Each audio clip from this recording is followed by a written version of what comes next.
So ഇതിന്റെ work രീതികൾ എങ്ങനെയാണ്? പ്രൊജക്ട്സ് ആണോ, അസൈൻമെന്റ്സ് ആണോ, എക്സാംസ് ഉണ്ടോ? യെസ്, തീർച്ചയായിട്ടും ഇതിനകത്ത് അസൈൻമെന്റ് ഉണ്ട്. ഒരു 3-ാമത്തെ മാസം മുതൽ അസൈൻമെന്റ് സ്റ്റാർട്ട്, 2-ാമത്തെ മാസം മുതൽ. ദെൻ ഇവരുടെ പിന്നെ പ്രോജക്റ്റുകളുണ്ട്. 3 പ്രോജക്റ്റ് ഉണ്ടാകും, വൈവ ഉണ്ടാകും.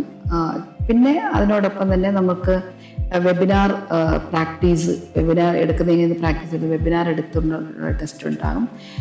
1-to-1, 1-to-many എന്നുള്ള ഈ 1-2 ഏരിയയിൽ പ്രാക്ടിക്കൽ പ്രസന്റേഷൻ ഉണ്ടായിരിക്കും.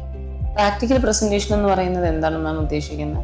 അതായത് ഇപ്പോൾ വെബിനാർ എടുത്തുകൊണ്ട്, ഇപ്പം നമുക്കിപ്പം ഒരു ഗ്രൂപ്പിന് കൊടുത്തിട്ട് അവരുടെ വെബിനാർ എടുത്തുകൊണ്ട് അവർ കൺവിൻസ് ചെയ്ത വെബിനാറിൽ എത്രത്തോളം, അതിന് ഞാൻ പബ്ലിക്കിനെയാണ് അവർക്ക് കൊടുക്കുന്നത് വെബിനാർ അറ്റൻഡ് ചെയ്യാൻ. അവരുടെ വെബിനാർ എടുക്കാൻ വേണ്ടി ഇവർക്കറിയാത്ത പബ്ലിക്കിൻ്റെ മുന്നിലായിരിക്കും വെബിനാർ എടുക്കുന്നത്. അതുപോലെ 1-to-1 പ്രാക്ടീസും അവർക്ക് കൊടുക്കാറുണ്ട്. അതിന് 1-to-1 ഒരു കേസ് സ്റ്റഡി വരുമ്പോൾ അത് റോൾ പ്ലേ ചെയ്യിപ്പിച്ചുകൊണ്ട് അവരെങ്ങനെയാണ് അവിടെ 1-to-1 കൊടുക്കുന്നത് എന്ന് മനസ്സിലാക്കുന്ന പ്രാക്ടീസ്.